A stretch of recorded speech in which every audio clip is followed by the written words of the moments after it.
स्वागत है आप सभी का सवाल लाख टकेगा में। सवाल लाख टकेगा में पहला सवाल, वीकली एक्सपायरी के दिन फिर टूट रहा है बाजार, कहां मिलेगा सहारा। सवाल नंबर 2, इस गिरते बाजार में कहां बन रहे हैं खरीदारी के मौके। सवाल नंबर 3, मेटल शेयरों की जो लगातार तूफानी रैली है वो अभी भी जारी है, क्या यहां पर प्रॉफिट बुक करें या अभी भी बने रहें खरीदार। इसके अलावा बजट 2026 के लिए कहां पर बन रहे हैं खरीदारी के मौके। इन तमाम सवालों के अलावा जो भर भर के आप लोगों के सवाल हैं, उन प्रश्नों के उत्तर भी आज के कार्यक्रम में हम देने की कोशिश करेंगे। हमारे साथ दो विशेष मेहमान जुड़ेंगे आज इसके इस कार्यक्रम में। हमारे साथ वीएलए अंबाला जी जुड़े रही हैं, हमारे साथ थोड़ी देर में आस्था जैन जी भी जुड़ेंगी। बहुत बहुत स्वागत अंबाला जी आपका आज की इस चर्चा में जुड़ने के लिए और अपना समय देने के लिए। और बहुत सारी तमाम विपरीत परिस्थितियों के बावजूद आप हमारे कार्यक्रम में जुड़ रही हैं, इसके लिए हाथ जोड़ के आपका अभिनंदन और बहुत बहुत धन्यवाद आपका। मैम, व्यू क्या ले रही हैं अभी मार्केट पे, जिस तरीके से बाजार ऊपरी स्तरों से फिसल रहा है, लगातार एक प्रेशर जो है वो बना हुआ है, दूसरा दिन है, हालांकि थोड़ी बहुत रिकवरी है लोअर लेवल से। क्या ये रिकवरी 26,200 के ऊपर ले जाएगी बाजार को। हमारा पोल भी चल रहा है, अगर आपने चैट बॉक्स पे देखा हो तो, कि आज किन लेवल्स पे जो है क्लोजिंग होती हुई दिखाई देगी। उसमें 26,150 के नीचे, 26,100 के नीचे या फिर 26,200 के ऊपर, आपका व्यू क्या है। हालांकि अभी सबसे ज़्यादा वोट जो हैं वो पड़े हुए हैं 26,150 के नीचे के। 26,150 के नीचे तो नहीं, लेकिन 200 के नीचे तो लग रहा है। तो कहीं ना कहीं 26,150 और 200 की इस रेंज में ही आज का दिन क्लोज होना चाहिए। This is the view. Like तो कहने का मतलब है कि आज की जो क्लोजिंग है वो नेगेटिव जोन पर होने जैसी लग रही है। दबाव बढ़ सकता है, लेकिन ये है कि बड़ी गिरावट जैसा कि नहीं लगती। हाँ नहीं लगती, ये बात यहाँ पर है। चलिए, बहुत सारे लोग आपसे जुड़ना चाह रहे हैं, सवाल पूछना चाह रहे हैं और आरती जैन जी के प्रश्न के साथ शुरुआत करना चाहेंगे। आरती जैन जी जानना चाह रही हैं कि उनके पास BHEL रखा हुआ है मैम, और वो 300 के प्राइस पर उन्होंने लिया हुआ है BHEL का शेयर, और वो जानना चाह रही हैं कि अभी क्या करना चाहिए। 793 शेयर उनके पास हैं। BHEL धीरे धीरे करके ऊपर आया है, अभी उसी लेवल पे है जहाँ पे इन्होंने खरीदा हुआ है मैम ने, 300 के आसपास। आप इनके लिए क्या सलाह देंगे, अभी क्या करना चाहिए। एक बहुत ही सेफ स्टॉप लॉस के साथ आप इसको रखें, जो कि 285 पर है। और 285 बहुत सारे लोगों के लिए, मुझे याद है मैंने एक बाइंग रेंज भी सजेस्ट किया था कि अगर उससे 285 पर आता है तो ही बाय करिएगा। बट इट सीम्स लाइक कि ये शायद अभी आने वाला नहीं है, तो इसको हो सकता है कि 310 ये पहले दिखाए, 330 तक चेज करे। तो इसके लिए जो एक स्टॉप लॉस है मेरे अभी जो स्क्रीन पर है वो 285 का हम लोग रख के इसमें होल्ड कर सकते हैं। चलिए, ये बात यहाँ पर निकल के आई है। अच्छा, एक चीज़ अभी से पहले से ही अपने दर्शकों से रिक्वेस्ट कर दें कि जो लोग भी व्हाट्सएप पे सवाल भेजें, जब भी उनके पास कॉल आए तो प्लीज़ कॉल पिक कर लीजिएगा, क्योंकि उससे फिर जो है हमारे, जब आपका फ़ोन नहीं मिलता है तो फिर ये होता है कि चलो ठीक है कोई बात नहीं, ऐसे ही चल रहा है, तो उस पर फिर हम लोग सवाल जो है आप लोगों के से बातचीत जो है वो नहीं हो पाती है। चलिए आगे बढ़ते हैं और अगली टिप्पणी के लिए जो है अगले दर्शक का व्यू लेते हैं। गौरव त्यागी जी काफ़ी देर से जो है कार्यक्रम शुरू होने से पहले ही इनके बहुत सारे सवाल बैंक ऑफ बड़ौदा पे जानना चाह रहे हैं मैम, कि क्या मौजूदा भाव पे, करंट लेवल पे फ्रेश बाई की गुंजाइश यहाँ पर बन रही है क्या। अभी अगर बैंक ऑफ बड़ौदा पे एक नज़र डालें तो ये करीब 306 307 के बीच ट्रेड करता हुआ अच्छी रैली रही है PSU बैंक में मैम। सुबह भी हम लोग आपके जाने के बाद बातचीत थोड़ी सी हुई थी इसको लेकर के, एक महीने में 7-7.5% चला है। Bank of Baroda current level पे कैसा लग रहा है मैम। बैंक ऑफ बड़ौदा एक बार ट्रेड किया जा सकता है, लेकिन अगर इन्वेस्टमेंट करनी है तो थोड़ा सा और बेटर प्राइस मिल सकता है, जो कि 290 के आसपास आता है, 290 से 295। बट 306 के आसपास अगर आप एंट्री बना रहे हैं तो ध्यान रखें दिस इज ट्रेड, और उस ट्रेड के हिसाब से आपका स्टॉप लॉस भी वैसे ही छोटा स्टॉप लॉस आप मेंटेन करके यहाँ पर चले। और मेरी नजर में 295 should be the more than enough stop loss, और स्विंग ट्रेड ही ट्रेड करें यहाँ पर, जिसमें कि आपको मैक्सिमम जो टारगेट दिखता है वो 312 रुपए से लेकर के लगभग 320 रुपए तक ही आपको जाते हुए दिख सकता है। So it's a trade. Trade की नजरिए से देखिए। अगर आपको इन्वेस्टमेंट का प्लान करना है तो थोड़ा वेट एंड वॉच करो। ड्यू टू एनी रीजन जब ये 290 के आसपास आए तो वहां पर आप इन्वेस्टमेंट का प्लान कर सकते हैं फ्रेश, जो कि ये नजरिया रख रहे हैं कि अगले कुछ क्वार्टर, 2-3 क्वार्टर आप इसको रख पाएंगे। तो this is the view. Trade का अलग है और इन्वेस्टमेंट के लिए चाहे वो मिड टर्म की क्यों ना हो उसका व्यू अलग है। चलिए, ये बात है यहाँ पर। इस बीच काफ़ी तेज़ी के साथ गिरावट मैम बढ़ती हुई दिखाई दी है आरआईएल के अंदर। आपको बता दें, अब यस 4% से ज़्यादा की गिरावट आती हुई आरआईएल पे। और यहाँ पर ब्लूमबर्ग की एक रिपोर्ट आई है, उसको लेकर के थोड़ा सा कन्फ्यूज़न हुआ है और उसके बाद ये गिरावट बढ़ती हुई दिखाई दे रही है। आरआईएल ने रूसी कच्चे तेल की खरीद को लेकर के जो रिपोर्ट आई है उसको लेकर के उन्होंने कहा है कि ये, हालांकि ये रिपोर्ट सही नहीं है, लेकिन आपको बता दें कि इस खबर का असर ये हुआ कि जो है प्रेशर जो है आरआईएल के शेयर में लगातार बढ़ता हुआ दिखाई दे रहा है और अब 4.25% नीचे। आज की बाज़ार की गिरावट में बड़ा कंट्रीब्यूटर जो है, मतलब आज सुबह ही आप कह रही थी मैम थोड़ा नीचे हो जाए, ये तो और कितना नीचे, मतलब 1500 पे तो आ गया। क्या टिप्पणी रहेगी 50 मैम? 60 पॉइंट और 50 60, देखिए कारण बन जाते हैं, किसी ना कुछ भी होता है लेकिन कुछ ना कुछ कारण ऐसे बन जाते हैं। अब रिपोर्ट आ गई है, जो भी हो गया, लेकिन अगर कुछ भी चीज थोड़ा सा ऐसा लग रहा है कि हाँ एक बेटर प्राइस होना चाहिए, ओवर वैल्यूड सा लग रहा है, तो रीजंस बन जाते हैं, हो जाते हैं, आ जाते हैं, बस पेशेंस रखने चाहिए। नाउ 1450 और 60 की जो रेंज है आएगी, 50-60 पॉइंट और दूर है, तो वहां पर एक फ्रेश इन्वेस्टमेंट का भी व्यू बनता है। तो अगर आप उस नैरेटिव से, उस थ्योरी से, जो रिलायंस के अराउंड मैंने इससे पहले भी आप लोगों को डिस्कस किया था कि अगर वैल्यू अनलॉकिंग होगी इसके बिजनेसेस के बारे में, तो वो सारी चीजों को मद्देनजर रखते हुए 1450 और 60 के बीच में एक फ्रेश एंट्री आप लोग देख सकते हैं और आराम से जो रिटर्न है वो अच्छे खासे ही इसमें हम देख पाएंगे। तो यानी प्राइस चार्ट पर भी एक इंडेक्स जैसा रिटर्न हमको देखने को मिलेगा और जो साल भर में जो भी डेवलपमेंट्स होंगी, अनलॉकिंग होगी, वैल्यू अनलॉकिंग जो होगी, उसका भी बेनिफिट मिलेगा। सो रिलायंस शेयर होल्डर बन के थोड़ा सा फायदा ही है, लेकिन डिस्काउंटेड प्राइस पर खरीदिए। थोड़ा कितना बताया मैम, किस रेट पे एंट्री के लिए बताया आपने? 1450 से लेकर के 1460। तो ये मोड जब भी आपको आ जाए प्राइस अलर्ट लगाइए, यानी 1-2 दिन का आपको विंडो मिलेगा। ऐसा नहीं है कि आया और प्राइस चला गया। सो दिस इज द विंडो जिसमें कि आपको आराम से आपकी एंट्री मिल जाएंगी। 1450 1460 पे खरीदेंगे ज़्यादा बेहतर रहेगा। और जिनके पास है उनको कोई घबराने की जरूरत तो नहीं है ना? नहीं। डरना मतलब क्या, वहीं से तो रिबाउंड होना है। 50-60 पॉइंट दूर है, Reliance is something that you can add on. नीचे आए तो आप लोग चाहें तो एवरेज कर सकते हैं, अभी यहाँ पे घबराने की जरूरत नहीं है। ये सलाह यहाँ पर निकल करके आई है आप लोगों के लिए। तो अभी फ़िलहाल के लिए बहुत लोगों की टिप्पणियाँ आ रही थी और जिस तरीके से प्रेशर बना तो इसको डिस्कस करना काफ़ी ज़रूरी था, तो इसलिए इसको ले लिया गया। सेजल राउत जी के सवाल अगला लेते हैं। इरिडा कह रहे हैं कि 155 पे लिया हुआ है, लॉन्ग टर्म व्यू है, क्या और ऐड कर सकते हैं अभी? मैम रिकवरी आ रही है, लेकिन ये है कि ऊपर की तरफ एक थोड़ा सा प्रेशर भी है, क्या करना चाहिए इरिडा में? क्या अब ये रिकवरी कंटिन्यू रहेगी? 8-9% की रैली तो आई है बीते एक महीने में, लेकिन आगे के लिए क्या, क्योंकि इनकी खरीद 150 प्लस की है। अगर मैं जहां तक प्राइस को समझ के पूरे मार्केट के पूरे मैक्रो फैक्टर्स को ध्यान में रखते हुए एक जो स्टेटमेंट अगर मुझे देना है, तो आप ये समझे कि अगले 2-3 हफ्ते आपको इरेडा 150 और 135 के भाव में ट्रेड करते हुए दिखेगा। इसके बाद आप एक ब्रेकआउट एक्सपेक्ट कर सकते हो and currently it is at 143। So this is the range जहां पर धीरे धीरे एक्यूमुलेशंस होंगे उन लोगों के जो इस स्टॉक में एक लॉन्ग टर्म बिल्डअप, जो लॉन्ग टर्म एक पोजीशंस को देख पा रहे हैं। एंड जहां तक हमने बात की थी, एनर्जी सेक्टर चला नहीं है, पावर सेक्टर चला नहीं है, इरेडा उसी सेक्टर का एक फाइनेंसर है। तो आप इस इन्वेस्टमेंट को इस नजर से देखिए कि अगर एनर्जी सेक्टर चलेगा, रिन्यूएबल सेक्टर चलेगा। वैसे इरेडा पे प्रेशर इसलिए भी बढ़ा क्योंकि बाकी जो अभी आपके स्टॉक्स थे, सोलार वाले जो स्टॉक्स थे, सोलार ईवी वाले जो स्टॉक्स थे, वो थोड़े से प्रेशर में आए। बट इस स्टॉक के लिए इंडिविजुअल कारण कम बनेंगे क्योंकि इसकी जो ऑर्डर बुक है वो कंपनीज को फाइनेंसिंग से बनती है, तो वो आगे मजबूत ही रहने वाली है।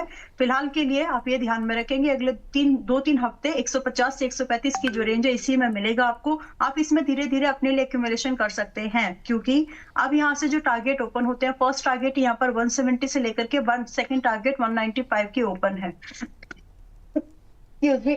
और जैसे ठीक, सभी का घर में फिलहाल यही हाल है। हाँ नहीं, वो बदलता मौसम है मैम, सबके घर में जो है वो बदलते मौसम में थोड़ा सा वायरल का असर रह रहा है, तो उसमें कोई समस्या नहीं। जी भाई, आप कुछ कैसे कंप्लीट करना चाहते हैं? और जिसमें स्टॉप लॉस मेंटेन करना है वो 124 का स्टॉप लॉस स्ट्रिक्टली मेंटेन कर लीजिए, और जो रेंज है इस रेंज को ध्यान में रखते हुए अपना इन्वेस्टमेंट आप प्लान कर सकते हैं। टारगेट्स, स्टॉप लॉस और एक्यूमुलेशन जोन कितना समय लग सकता है वो सब बताया है। नाउ टारगेट्स कितने दिन में अचीव हो सकते हैं, तो इसके लिए आप 2 क्वार्टर्स का ही समय दीजिए, यानी मार्च 1 क्वार्टर आपका कंप्लीट हो जाएगा, सेकंड आपका जून तक।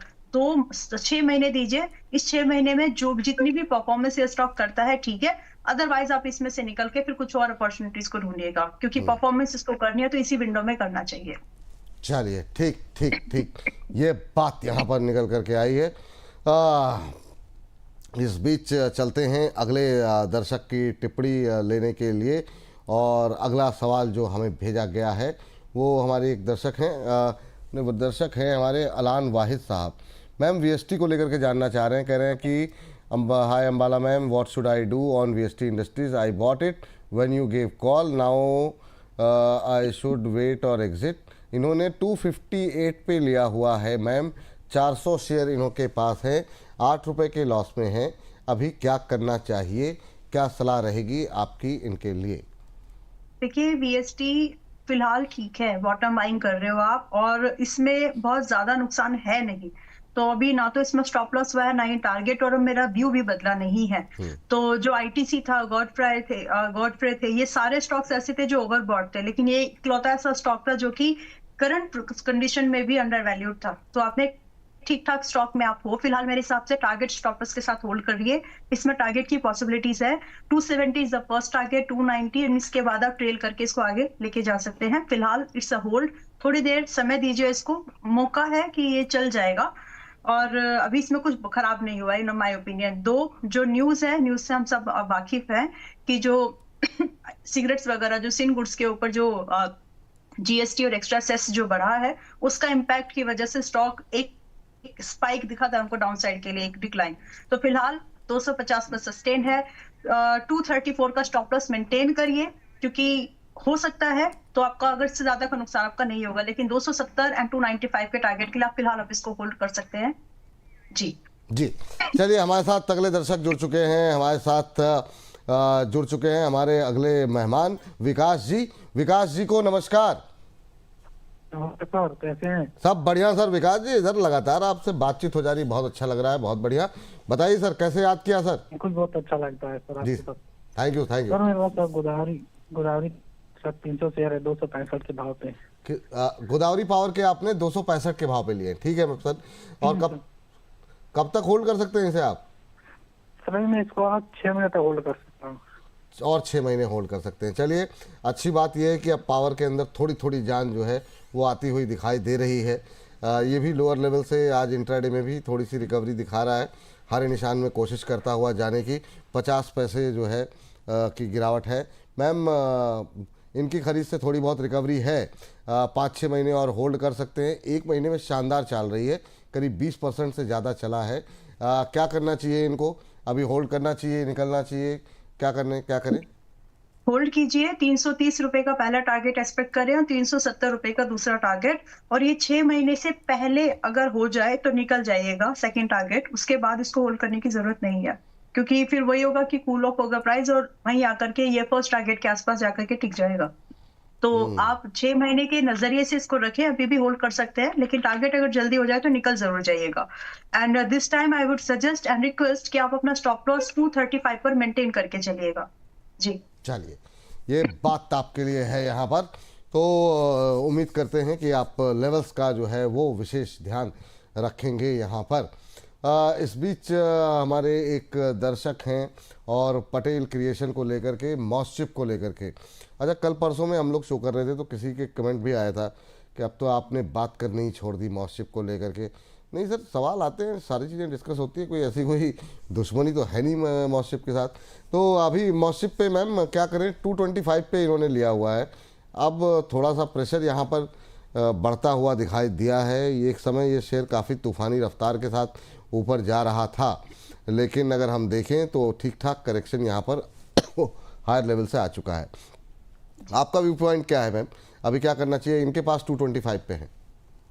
देखिए, आप 225 ओके, ऑलरेडी आप थोड़े से तो लॉस पे है, बट इसके अराउंड एक चीज आप लोगों को समझना चाहिए कि फर्स्ट ऑफ जैन से जो सिल्वर की सप्लाई एंड बहुत सेलेक्टिव सप्लाई का एक एक ऑर्डर या फिर एक न्यूज मार्केट में है फ्रॉम द चाइना। एंड अगर ऐसा होता है, तो जो भी कंपनीज को सिल्वर, कॉपर, ये सब प्रोडक्ट, स्पेसिफिकली सिल्वर जिनको लगता है, एल्यूमिनियम जिनको लगता है, उनके लिए प्रॉब्लम होने वाली है। And MosChip is one of such kind of company. In fact जो मॉड्यूल मैन्युफैक्चरिंग कंपनीज है, चिप मैन्युफैक्चरिंग जो कंपनीज हैं, उनके लिए ये एक बड़ी प्रॉब्लमेटिक कंडीशन क्रिएट होने वाली है, क्योंकि सप्लाई डिस्टर्ब हो जाएगी, उसकी वजह से प्रोडक्शन डिलेड होंगे एंड एक्सपेंसिव होंगे। तो ये जो सिचुएशन है, इसी को मार्केट जो है प्राइसिंग अभी कर रही है। अब ये कहां तक जा सकता है, that we need to analyse कि कहां तक ये गिर सकते हैं स्टॉक्स। तो मॉडशिप के अकॉर्डिंगली अगर हम देखें तो मुझे इसमें 195 एक बहुत ही कंफर्टेबली ऐसा प्राइस लगता है कि जहां पर फ्रेश बाइंग या फिर एवरेजिंग की जा सकती है। सो अगर आपका व्यू अगले कुछ क्वार्टर्स का है, एक बार आप इसका मौका जरूर दीजिए कि अगर ये 195 पर आए, थोड़ा बहुत एडिशन करने की गुंजाइश रखें, या फिर जो लोग खरीदने की विचार कर रहे हैं वो भी 195 के आसपास में खरीदने के बारे में सोच सकते हैं। इन बोथ द केसेस, चाहे आप एवरेज करें या फिर आप फ्रेश बाइंग करें, उस कंडीशन में आपको जो स्टॉप लॉस है 170 ही रखना चाहिए, उससे नीचे की जरूरत नहीं है, क्योंकि वो एक इंपॉर्टेंट सपोर्ट है, इंपॉर्टेंट लेवल है। अगर इसके नीचे भी ज्यादा, इसका मतलब बहुत ज्यादा और भी कमजोरी आ सकती है प्राइस में। नाउ इसमें जो टारगेट की एक्सपेक्टेंसी हम रख सकते हैं अगले कुछ क्वार्टर्स में, 2 quarters minimum and maximum 3 quarters में, अगले कुछ क्वार्टर्स का जो नजरिया है, कम से कम आपको 240 रुपए का एक पहला टारगेट और दूसरा लगभग आपको 265 का एक दूसरा टारगेट आपको यहाँ पर दिख सकता है। तो रिस्क रिवॉर्ड फेवरेबल है। एडिशन करने की अगर आपके पास में गुंजाइश है, जिनका सवाल है ये, तो ही करें, अगर नहीं भी है तो भी आपको एक प्रॉफिटेबल एग्जिट बन सकता है। स्टॉप लॉस 170 रहेगा। स्टॉप लॉस 170 रहेगा। ये सलाह जो है फिलहाल के लिए निकल करके आती हुई दिखाई दे रही है। चलिए, इस बीच जो है हमारे साथ अगले दर्शक का प्रश्न लेते हैं। और मैम, एथर एनर्जी के बारे में विश्वजीत जी जानना चाह रहे हैं काफ़ी देर से। एथर एनर्जी पे आज काफ़ी सारे सवाल भी मतलब व्हाट्सएप पे भी आए हुए हैं, कई जगहों पे आए हुए हैं। एथर अगर हम देखें तो अभी जो है करीब 1.25% के आसपास चल रहा है, 700 के आसपास का भाव, 693। क्या करना चाहिए मैम एथर पे? मतलब बात हुई थी इधर, लगातार हम लोग कर रहे हैं, लेकिन क्या दम दिखाई दे रहा है इसमें या नहीं अभी? अभी नहीं विपुल जी, इसको 620 630 इस रेंज के आसपास ही ज्यादा अच्छा प्राइस है। तो अभी 693 पर है, 690 के ग्राउंड फिगर में है, तो फिलहाल थोड़ा सा और वेट करेंगे तो 620-30 में आज नहीं तो कल 2-3 दिन के अंदर में आना चाहिए। वहां पर हम फ्रेश बाइंग के बारे में बिल्कुल सोच सकते हैं। इसमें इस कंडीशन में भी स्टॉप लॉस आपका 580 रुपए का ही रखो, एंड जो रिबाउंड टारगेट्स है आप यहाँ पर 710 से 750 के टारगेट एक्सपेक्ट कर सकते हो। तो बहुत स्ट्रेटेजिकली प्रॉपर लेवल पर एक्शन लेने हैं और स्टॉप लॉस एंड टारगेट को बहुत ध्यान से फॉलो करना है। स्टॉप लॉस बहुत ध्यान से, क्योंकि जो ट्रेंड है ये बताना जरूरी है। जुलाई 2025 में ये स्टॉक 350 पे था, एक जस्ट एक राउंड फिगर बता रही हूँ मैं आपको। और अभी जब हम यहाँ पर जनवरी या फिर अगले 6 महीने के बाद खड़े हैं, तो ये डबल 100% के गेन से ज्यादा पर है। तो आप समझेंगे कि ऐसे स्टॉक्स में अगर करेक्टिव मूव ज्यादा परसिस्ट हुआ, ज्यादा स्ट्रॉन्ग हुआ, तो फिर जो एक्चुअल जो सपोर्ट है, जहां पर एक अच्छी बाइंग आनी चाहिए, वो काफी दूर होते हैं। एंड सेकेंडली, जब प्राइस इस कंडीशन में, जब ये स्टॉक सेक्टर से काफी एक्सपेंसिव हो, तो इस मूव की एक्सपेक्टेशन रखना कोई बुरी बात नहीं होती, जायज है ये। तो आप अपने स्टॉप लॉसेस को जरूर इस तरह के स्टॉक्स में फॉलो करिए, मिस मत करिएगा अगर वो ट्रिगर्ड होते हैं तो। चलिए, ये बात जो है निकल करके आई है यहाँ पर, और यहाँ पर चलते हैं अगले दर्शक के पास। और यहाँ पर मैम एक हमारे दर्शक हैं असगर अंसारी साहब, कह रहे हैं, आवाज़ के जादूगर मेरे विपुल सर और अनुभवी अंबाला मैम को दिल की गहराइयों से प्रणाम। आपको भी हाथ जोड़ करके प्रणाम सर, थैंक यू। इतने अच्छे अच्छे एडजेक्टिव आप यूज़ करते हैं, तो इसके लिए बहुत बहुत थैंक यू। और सुजलॉन पे लेकर के इनका सवाल है। इनके पास 1000 शेयर हैं और इन्होंने 52 पे लेकर के रखे हुए हैं। कह रहे हैं कि इसे कितने लंबे समय तक मुझे होल्ड करना चाहिए। तो क्या नज़रिया रहेगा मैम? अब तो रिजल्ट सीजन भी शुरू होने वाला है, उस पर भी निगाहें जो है रहेंगी सुजलॉन के। हालांकि रिजल्ट पिछली बार भी ठीक थे, लेकिन रेजिग्नेशन की बात जो हुई थी उसके बाद से शेयर में रिकवर नहीं कर पाया शेयर उस तरीके से। 1 रुपये इनकी खरीद से ऊपर है। क्या सलाह रहेगी आपकी, क्या करना चाहिए? इसको समय चाहिए बस, और रिजल्ट मुझे लगता है कि इस महीने, इस बार के भी जो क्वार्टर के रिजल्ट है वो अच्छे ही आएंगे। वेल रिजल्ट मतलब बेटर रिजल्ट रहेंगे इसके पिछले साल के रिजल्ट के कंपैरेटिवली, अगर हम इस पर्टिकुलर ड्यूरेशन का देखें तो Q3 के रिजल्ट होंगे। नाउ ये स्टॉक ऐसा आपने पहले ही पूछा है कि मैं कितने लंबे समय तक इसको होल्ड करूं, सो ये तो क्लियर है कि आप इसको होल्ड करना चाहते हैं और करना भी चाहिए, या होल्डिंग लायक ही स्टॉक है, ये ट्रेडेबल स्टॉक अब नहीं है। सो इसमें जो देखिए व्यू है, यहाँ से 60 रुपए से लेकर के 90 रुपए तक की जर्नी है जो इस स्टॉक को पूरी करनी चाहिए और अगले 1 साल से 1.5 साल में ही करना चाहिए। तो ये तो आपको पता चल गया कि 1 से 1.5 साल का नजरिया, यानी 4 से 6 क्वार्टर आपको इसको देने चाहिए with tracking its results. Now इसमें स्ट्रैटेजी यही सिंपल सी फॉलो करिए कि आप इसमें ना 45 रुपीज का एक स्टॉप लॉस इसको दे दीजिए, जो 45 से नीचे भी अगर जा रहा है तो फिर छोड़ देंगे एक समय के बाद में, या फिर रिव्यू के लिए एक बार जरूर लेके आएंगे, लेकिन फिलहाल आप इसको एज इट इज होल्ड कर सकते हैं। नाउ अगर आपके पास में आराम से पानी पी लीजिए आप। जी जी, अगर आपके पास में थोड़ा बहुत प्रोविजन हो और ये स्टॉक बाय चांस 47 पर आ जाए तो वहां पर आप जरूर इसको थोड़ा सा एडिशन कर सकते हैं, अदरवाइज आप सुजलोन को एज इट इज भी छोड़ेंगे तो कोई प्रॉब्लम नहीं है, बस समय दे दीजिए उसको। 45 का स्टॉप लॉस मेंटेन करना है, 47 पर आए 48 पर आए तो ही एडिशन करिए, उससे पहले एवरेज करने की भी जरूरत नहीं है। जी चलिए, ये बात यहाँ पर निकल करके आई है और इन सबके बीच में हमारे उत्कर्ष चौधरी जी की तरफ से सवाल आया हुआ है और उत्कर्ष चौधरी जी ने तो पूरा मतलब पोर्टफोलियो भेजा हुआ है, और हालांकि इसमें से 3 शेयर हम ले लेते हैं मैम इनके जी। और उत्कर्ष चौधरी जी कह रहे हैं कि विपुल सर मेरे पास IRFC है, SJVN है और PNB है, और इसके अलावा और भी है फिजिक्स वाला, और हाँ PNB Punjab national bank. IRFC इन्होंने मैम 71 पे लिया हुआ है, ये कब लिया हुआ है सर? मतलब लोग परेशान है कि उनके भाव नहीं आ रहे, 71 पे लिया हुआ है। SJVN इन्होंने 25 रुपीज़ पे लिया हुआ है, अरे बाप रे बाप। और सर ये जरा ये बताइए, मैं उल्टा तो नहीं पढ़ रहा हूँ? नहीं, मुझे लग रहा है मैं उल्टा पढ़ रहा हूँ। IRFC इन्होंने 71 शेयर हैं, इनके बाद 112 रुपये 98 पैसे पे हैं, 112.8। SJVN इन्होंने 78.70 पे लिए हुए हैं। सर एट द रेट आपने उल्टा लगा दिया है। और PNB इन्होंने लिया हुआ है 125.90। तो अच्छी बात यह है कि कम से कम ज़्यादातर शेयरों में ये प्रॉफिट में ही है। एक PNB को छोड़ दिया जाए, PNB पे ब्रेक इवन पे हैं, लेकिन IRFC और SJVN पे प्रॉफिट में है। अभी क्या करना चाहिए? SJVN ने काफ़ी धमाकेदार रैली दिखाई 2 दिन के अंदर, आज प्रॉफिट बुकिंग है, और IRFC में भी रिकवरी के बाद थोड़ा सुस्ता रहा है। तो इन तीनों पे काफ़ी भर के सवाल भी हैं। आपकी टिप्पणी क्या रहेगी मैम, क्या करना चाहिए इनको?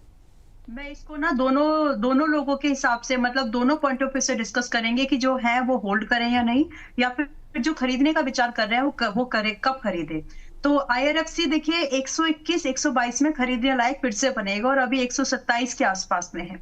तो इसमें अगर किसी को एवरेज करना है, नई फ्रेश बाइंग करनी है, 122 121 का वेट कर लीजिए, फिर से इसमें एक अपसाइड की मूवमेंट सपोर्ट से वापस से शुरू हो जाएगी, क्योंकि जो ट्रेंड है वो बरकरार रहेगा बॉटम बाइंग की वजह से। नाउ SJVN लगभग 80 से 81 रुपए में आ जाए, अभी 84 के आसपास है, तब वहां पर फ्रेश बाइंग कर सकते हैं। और अभी जो पहले से बने हुए हैं, अगर आपका नजरिया कम से कम 6 महीने से ऊपर के इन दोनों स्टॉक्स में, तो आपको एवरेज की भी जरूरत नहीं है, आपके ऐसे ही आपके जो एग्जिट है वो प्रॉफिटेबल बनने की बहुत ज्यादा चांसेस है और अच्छे खासे प्रॉफिट, जिसमें कि और PNB जो है फ्रेश बाइंग के लिए आज ठीक ठाक ही लग रहा है। किसी को अगर बाइंग कंसीडर करनी है तो वैसे तो मैं 122 रुपए 121 का वेट करना चाहती हूँ, लेकिन अगर आपका नजरिया 6 महीने तक का है और आप एग्जीक्यूशंस आप जो है ठीक ठाक कर लेते हैं, यानी अगर स्टॉप लॉस वगैरह हिट होता है तो आप उसको प्रायोरिटी पर आप उनको एग्जिट भी कर लेते हैं, तो उस कंडीशन में आप PNB को भी आज की डेट में कंसीडर कर सकते हैं for the targets of 135 and 145। ये 2 टारगेट के लिए PNB को फ्रेश बाइंग के लिए आज के प्राइस पर कंसीडर किया जा सकता है। SJVN में वेट करिए, और SJVN के जो टारगेट लगभग बनेंगे, यहाँ से पहला टारगेट यहाँ पर आपको 95 से फिर 110 के 2 टारगेट्स आप SJVN में आराम से देख पाएंगे। इसके बाद भी मूवमेंट रुक जाएगा, ऐसा नहीं बोल रही हूँ, 6 महीने के समय में शायद ये थोड़ा सा और 10-15% और वहां से निकल जाए।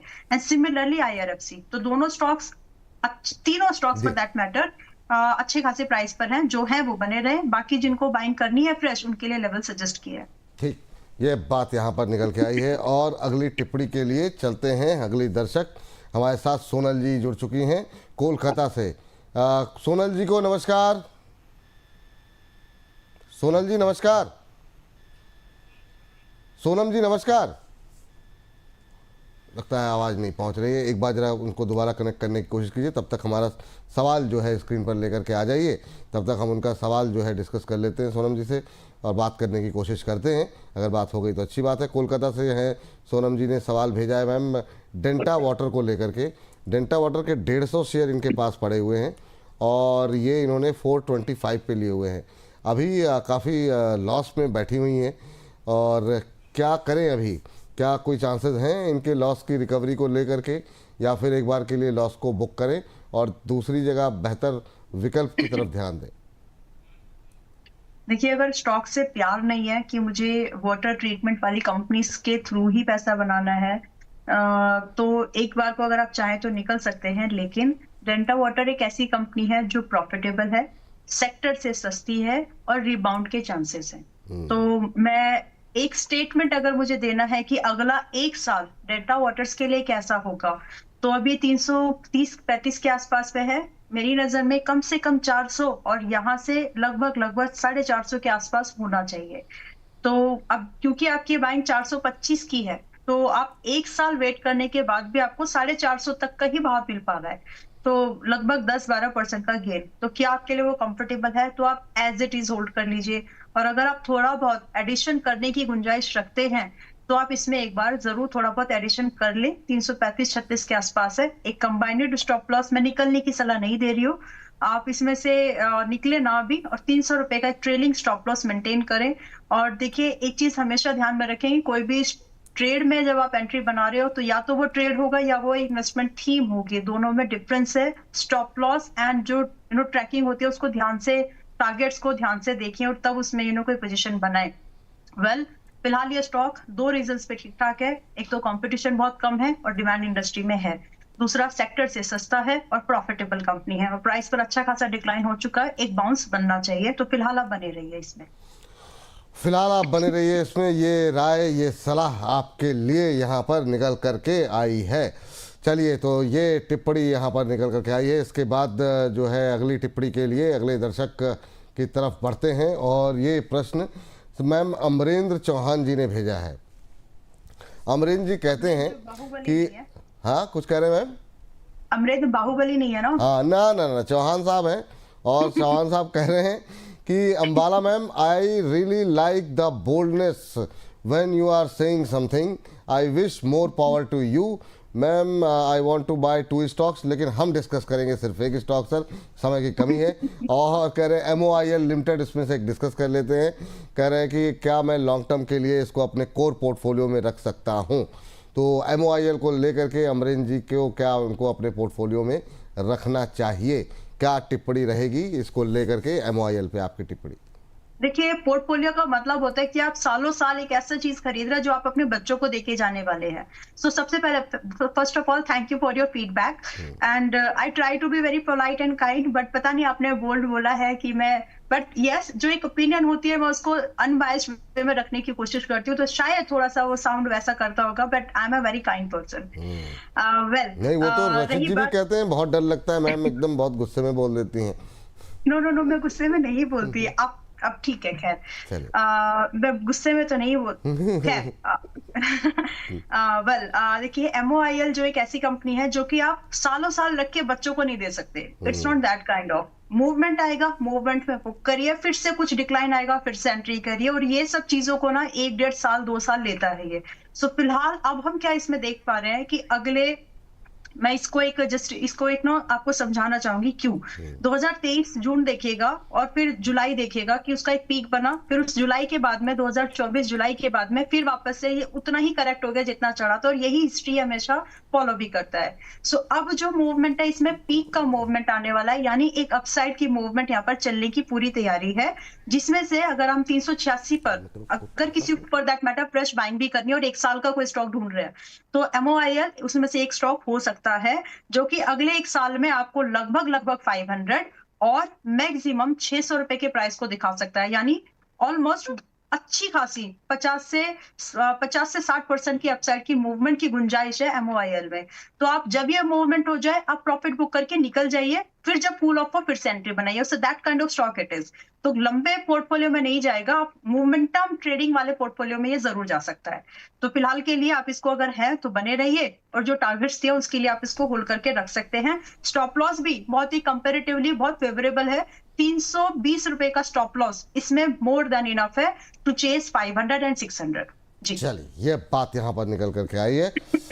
चलिए, इस बीच हमारे साथ एक और विशेष मेहमान फाइनली जुड़ गई। आस्था जैन जी हमारे साथ जुड़ चुकी हैं। आस्था मैम, बहुत बहुत स्वागत आपका आज की इस चर्चा में जुड़ने के लिए। और जो है इस बीच हमारे साथ सवाल पूछने के लिए भी एक दर्शक जुड़ चुकी हैं। हमारे साथ प्रियंका जी जुड़ी हैं। प्रियंका जी नमस्कार। हाँ नमस्ते विपुल जी। नमस्ते प्रियंका जी, कैसी हैं आप? हाँ मैं तो बढ़िया हूँ। अम्बाला जी का शो आपके साथ बहुत अच्छा लगता है हमें। अरे thank you ma'am, thank you, बहुत बहुत धन्यवाद। हाँ। और कैसे लग रहे हैं हमारे प्रोग्राम्स आपको मैम? बहुत अच्छे हैं, हम 4-5 मंथ से लगातार देख रहे हैं आपका programme. Thank you, thank you. बहुत मजा आ रहा है। चलिए मैम, ऐसे ही आप लोगों को आनंद आता रहे और आपके पोर्टफोलियो भी जगमगाता रहे, यही कामना है हमारी। और अपने बाकी दोस्तों को भी बताइएगा कि ज़्यादा से ज़्यादा बोनस को सब्सक्राइब करें, बोनस के साथ जुड़ें। आज बताइए कैसे याद किया, क्या सवाल है आपका? जी सर, मेरे पास PNC इंफ्रा का 50 शेयर्स हैं 370 के प्राइस पे। 370 पे ले रखा है आपने? जी सर, वो पहले का लिया है। अच्छा, तो आपने कोई स्टॉप लॉस नहीं लगाया मैम? है नहीं सर, उस टाइम मुझे इतनी नॉलेज नहीं थी। तो चले, अभी तो काफ़ी ज़्यादा लॉस में है। अब आपको अगर निकलना भी हो तो कहाँ, मतलब इस अभी करंट भाव पे तो आप निकल भी नहीं सकती हैं। आस्था मैम से पूछ लेते हैं आपकी प्रश्न का उत्तर। आस्था मैम, आप अगर उत्तर देना चाहें तो इस पर PNC इंफ्राटेक इन्होंने 370 पर लिया हुआ है, और ये आपकी राय क्या रहेगी? 248 के आसपास चल रहा है, ठीक ठाक करेक्शन यहाँ पर आ चुका है, क्या राय रहेगी आपकी? जी बिल्कुल। Good afternoon to everyone. देखिए, PNC इंफ्रा की बात करें तो ये स्टॉक अभी तो बहुत ज्यादा डाउनफॉल दिखा चुका है, और मेरे हिसाब से ये जो डाउनफॉल है ये थोड़ा सा फर्दर और एक्सटेंड हो सकता है। एक इम्पोर्टेंट सपोर्ट ये लेने की कोशिश कर रहा है जो कि अराउंड दी लेवल ऑफ, हम बोल सकते हैं 240 पे है। तो मैम, अगर इसने 240 का ये सपोर्ट पकड़ लिया तो मेरे हिसाब से फिर एक कोशिश करेगा ये ऊपरी स्तरों पे जाने की। तो अभी आप एक बार वेट कर लीजिए, क्योंकि यहाँ से बहुत ज्यादा डाउनसाइड का मैं आपको लेवल दे नहीं रही हूँ। तो आप लगा लीजिए स्टॉप लॉस 235 या 230 का, और अपनी पोजीशन को होल्ड करें। मेरे हिसाब से 240 से नीचे की जाने की संभावना कम है। दूसरी तरफ देखें तो नतीजों का भी अभी सीजन का आगाज होने वाला है। कुछ नतीजों में अच्छा आया, hopefully, let's pray for it, तो डेफिनेटली ये वापस से तेजी में होगा। अभी आप मैम बने रहे 235 के स्टॉप लॉस के साथ, में जरूर ध्यान रखें। एक बार अगर इसने 270 का लेवल पार किया तो बहुत अच्छी तेजी में आएगा। अभी थोड़ा सा दूर है, लेकिन 270 के ऊपर गया तो बिल्कुल ये फिर 300 तक के लेवल, 325 तक तो जाने की पूरी कोशिश करेगा। बने रहने की सलाह रहेगी इस काउंटर पे।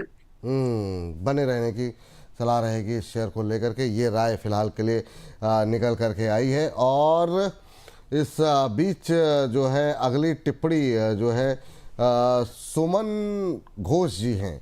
सुमन घोष जी कह रही हैं, सर अशोक लेलैंड में प्रॉफिट बुक करें या होल्ड करें? अंबाला मैम क्या व्यू रहेगा? और अंबाला मैम, क्योंकि आपके घर में भी काफ़ी जो है समस्याएं हैं, तो मैं चाहूँगा कि जब भी आपको लगे तो आप मुझे बता दीजिएगा कि क्या निर्णय लेना है आपको। मैम बताइए, अशोक लेलैंड में अभी क्या करना चाहिए? प्रॉफिट बुक करना चाहिए या फिर अभी होल्ड करना चाहिए?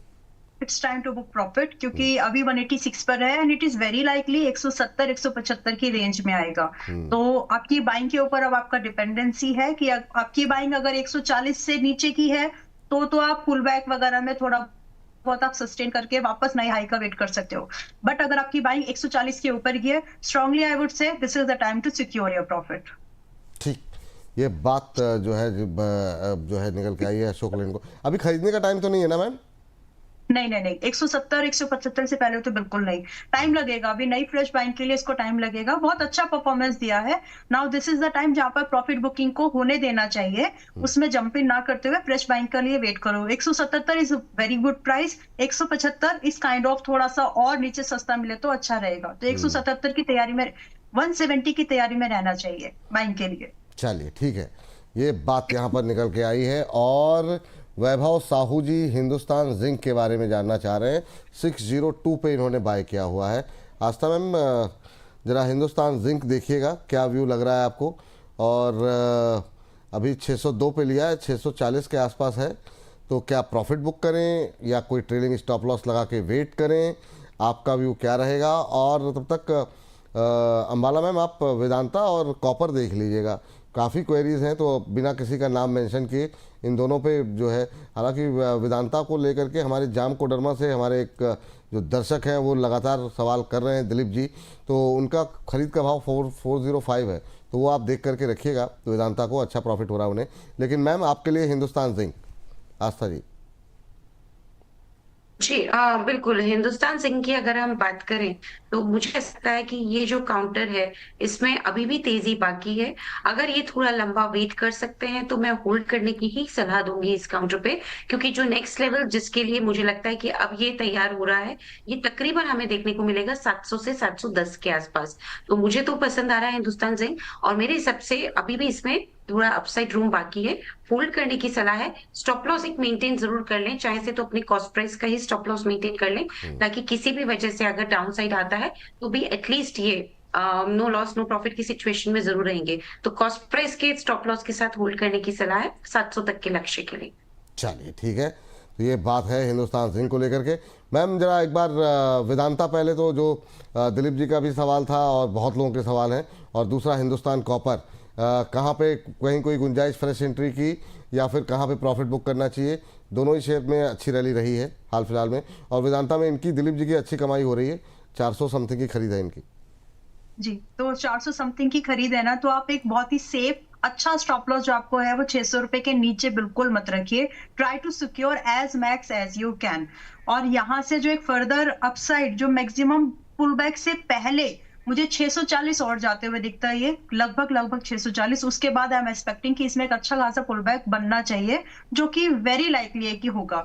सो आप 640 पहले आए या फिर 600, दोनों में से जो पहले आए प्लीज आप उसके हिसाब से आप अपने एग्जिट को प्लान कर लीजिए, क्योंकि आपको प्रॉफिट है। इनफैक्ट फ्रेश बाइंग के लिए मेरी सलाह अभी नहीं है। अब ये टाइम ऐसा है जहां पर आपको मेटल्स के स्पेसिफिक स्टॉक्स में ही एंट्री लेनी चाहिए, जो अच्छा खासा रनअप कर चुके हैं। उन स्टॉक्स को अच्छा थोड़ा बहुत कूल ऑफ होने दो, 10 से 20% के मूवमेंट को करेक्ट होने दीजिए, तब कोई फ्रेश एंट्री के बारे में बनाइए। क्योंकि हम 1 साल के ट्रेंड की बात कर रहे हैं, 1.5 साल के ट्रेंड की बात कर रहे हैं, तो स्टॉक्स में कूल ऑफ होना बहुत जायज है, लाजमी है, होगा भी। तो आप वेट करो पेशेंस के साथ में। तो ये हो गया बीडीएल के बारे में। जी जी, क्योंकि ये रैली जो है 1-1.5 साल चलेगी, तो आप अपनी एंट्री को बहुत सावधानी से अच्छी बनाने की कोशिश करिए, अदरवाइज महंगे में फंस जाएंगे फिर आप। हिंदुस्तान कॉपर भी अभी 565 पर है। मैं यही सजेस्ट करूंगी कि अगर आप हो तो या तो देखिए, टॉप पर हमेशा बेचना बहुत मुश्किल होता है, बहुत रेयर केस में ऐसा हो जाता है, लेकिन हर बार नहीं होता। तो आप अगर टॉप पर बेचने की कोशिश करें और हमेशा बॉटम पर बाइंग करने की कोशिश कर रहे हैं, तो आप कई बार गलती खा जाएंगे। तो एक जनरल एक स्ट्रेटेजी बना लीजिए कि एक स्टॉक जो बहुत अच्छा चला है, ओवर बॉट कंडीशन में आ गया है, तो वहां पर ट्रेलिंग का यूज करिए। ट्रेलिंग उस समय करिए जब आपको लग रहा है कि इंडस्ट्री में कुछ मैक्रो फैक्टर्स मजबूती से सपोर्ट कर रहे हैं, जो कि मेटल्स में कर रहे हैं अभी। तो आप इस तरह से आप इसमें ट्रेलिंग का यूज करिए हिंदू कॉपर में, जो कि 565 पर है।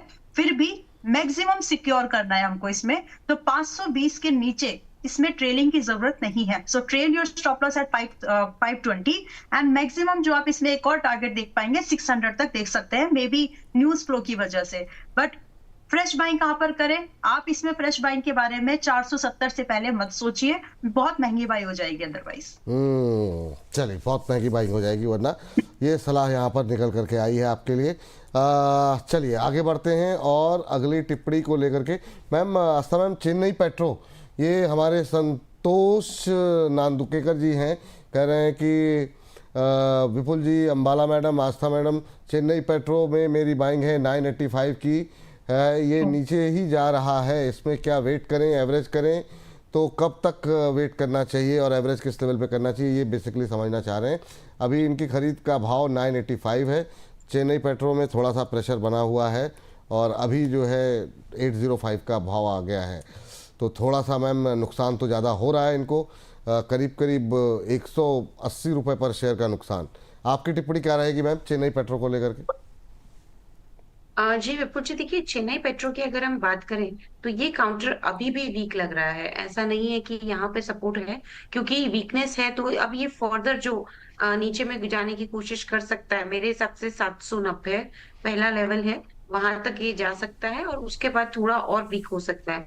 तो चेन्नई पेट्रो मुझे अभी भी वीक लग रहा है, लेकिन एक ये ऐसा काउंटर है जिसमें मुझे नहीं लगता कि भारी मात्रा में नुकसान बुक करके निकलना चाहिए। जी है बिल्कुल जरूर ये बात है कि ये कुछ वीकनेस दिखा रहा है, नीचे में जा सकता है, लेकिन मुझे लगता है अगर पेशेंस रख के इसको होल्ड करेंगे तो वापस से ये लेवल्स देखने को मिलेंगे। हो सकता है थोड़ा समय लग जाए। जी तो एक मैं यहाँ पे अभी बने रहने की सलाह दूंगी, लॉस बुक करने की सलाह मेरी तरफ से नहीं है। जी स्टॉप लॉस के साथ बने रहें, चाहे से तो स्टॉप लॉस अपना 740 के लेवल पे, थोड़ा मैं डीप स्टॉप लॉस दे रही हूँ जी। क्योंकि ये लगातार डाउन साइड में है, तो थोड़ा सा बड़ा है यहाँ पे स्टॉप निकल के आ रहा है जो कि 740 के आसपास है।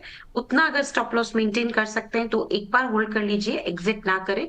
किसी भी वजह से एक बार अगर ये 840 के ऊपर निकल गया, 840 850 के ऊपर, तो वापस से ये काउंटर तेज हो जाएगा। ठीक, चलिए हमारे साथ मणिदेव जी जुड़ चुके हैं बातचीत करने के लिए, बिहार से हैं। मणिदेव जी को नमस्कार। नमस्कार सर, नमस्कार सर। बहुत सवाल पूछता हूँ सर। कैसे हैं सर, कहाँ से बोल रहे हैं, पहले तो ये बताइए। बिहार से बोल रहा हूँ सर।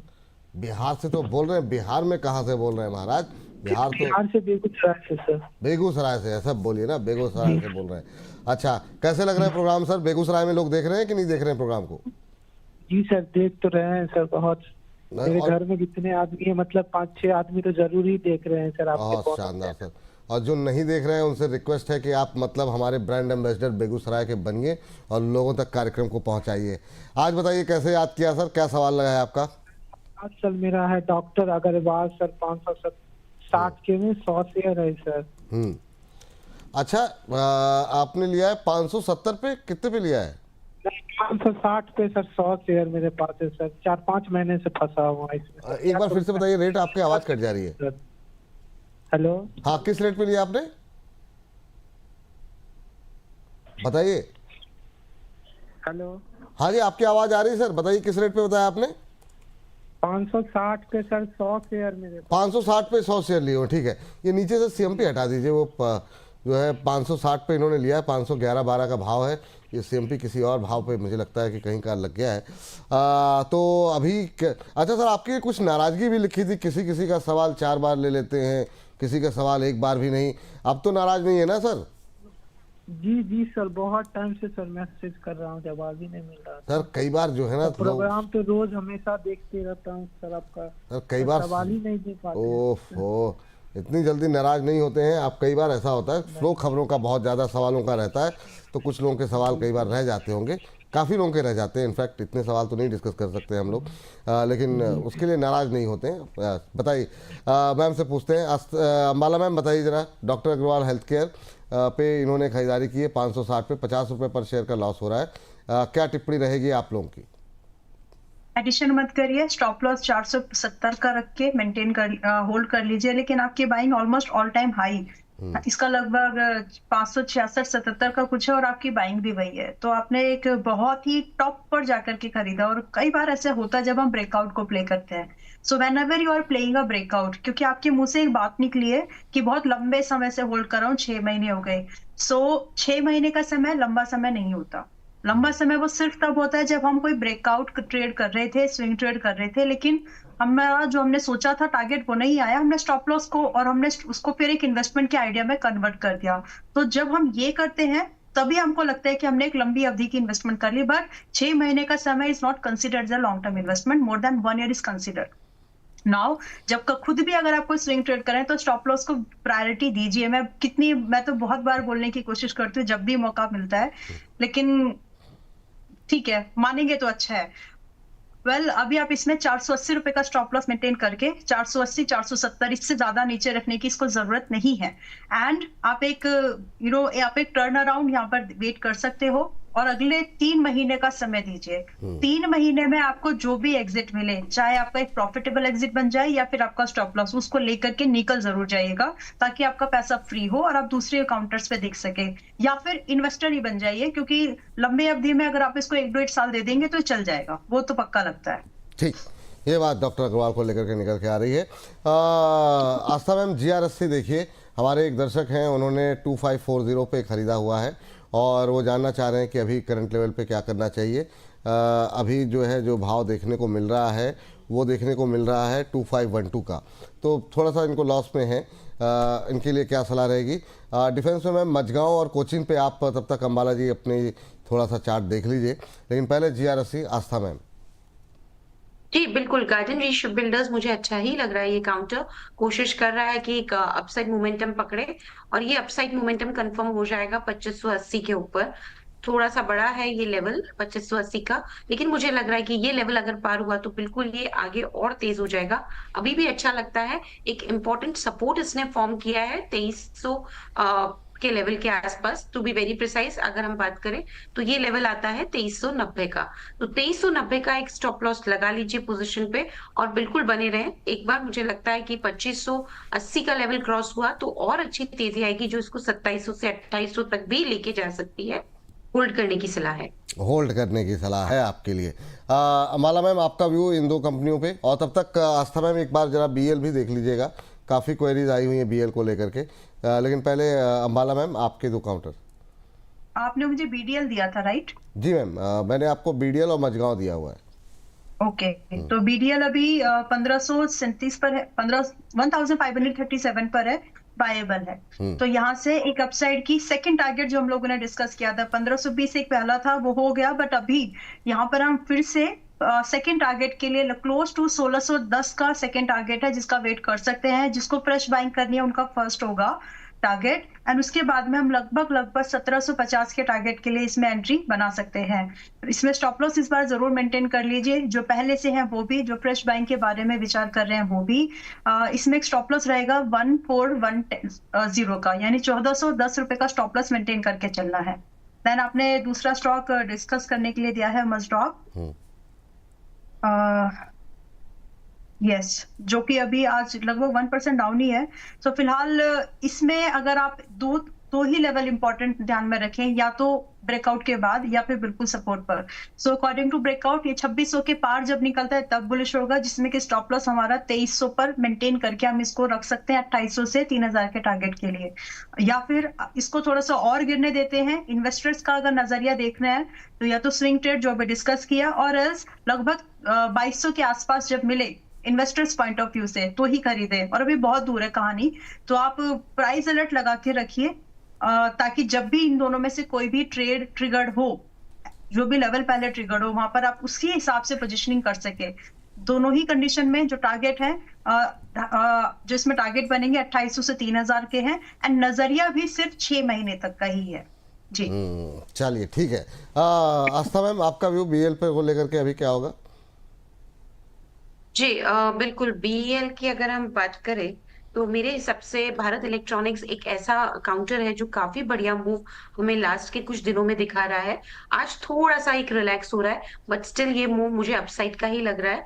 तो थोड़ा सा अगर फॉल भी आता है तो खरीदारी का मन बना सकते हैं। 413 के आसपास चल रहा है इन एनी केस। अगर फॉल आके 410 से 405 के जोन में आता है तो बिल्कुल इसमें खरीदारी का मन बनाए। स्टॉप लॉस इसमें जो रखा जाएगा वो लगभग 380 का रहेगा, और जो टारगेट्स इसमें देखने को मिलेंगे वो मुझे लगता है कि यहाँ पे आराम से 435 तक के टारगेट्स देखे जा सकते हैं। तो थोड़ी गिरावट 405 410 के जोन में यहाँ पे बिल्कुल खरीदारी के मौके तलाशे जा सकते हैं जी। चलिए, इस बीच माला मैम, बहुत बहुत शुक्रिया, बहुत बहुत थैंक यू आपका आज की इस चर्चा में जुड़ने के लिए, अपना समय देने के लिए। कोई डिस्क्लोजर आपकी तरफ से?